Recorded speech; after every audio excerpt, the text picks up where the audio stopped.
Adire, a fabric of memory, indigo, and identity. But where is its true origin? Some say Abeokuta with Egba women, others point to Oshogbo, home to legendary dye pits. But sincerely, who truly owns Adire? I'm telling the people of Abeokuta categorically that we produce the best indigo Adire. We produce quality tie and dye in Oshogbo. You cannot sing have any song, any significant about dye in Abeokuta. It's Oshogbo. Aró ní bẹ nílùú Oshogbo l'Oshogbo fi ń wu ni. Ẹ̀gbá alé ibẹ̀ l'Adire ti bẹ̀rẹ̀. Ọmọ Ẹ̀gbá ló láró, Ẹ̀gbá ló ní. Ẹ̀gbá ló ní design oríṣiríṣi nítorí ìyá wa ló mú wọ̀lú Ẹ̀gbá. Wá ṣeé ṣe ó jẹ́ pé àwọn náà nítorí wọ́n máa ń sọ pé wọ́n máa ń kí àwọn náà wọ́n ní Òṣogbo òròkè àsálà ilé aró. Wọ́n ní Òṣogbo òròkè àsálà ilé aró. Ṣùgbọ́n àgbáńlá ayé ti mọ̀ wípé Ẹ̀gbá ló ní. Born in family compounds, carried through bustling markets, and passed down from mothers to daughters. The Egba women tell their story with pride, reminding us that it was here it started, all in Abeokuta. This is where Adire found its first breath. Yet across Yoruba land, the craft is shared. Oniko knots, Alabere stitches, Elokopes designs. Different names, same patience, same indigo.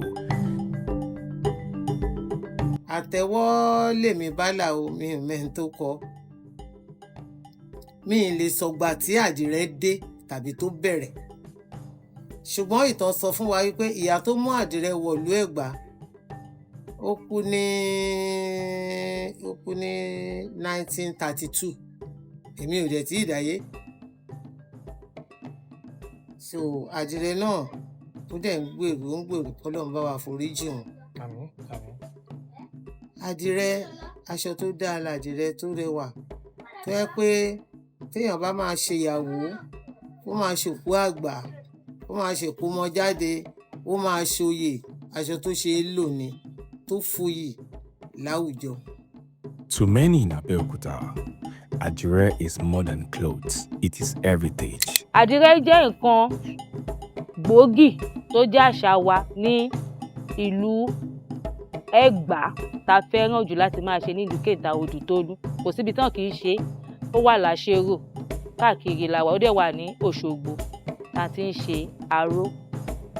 In Abeokuta, the conviction remains strong.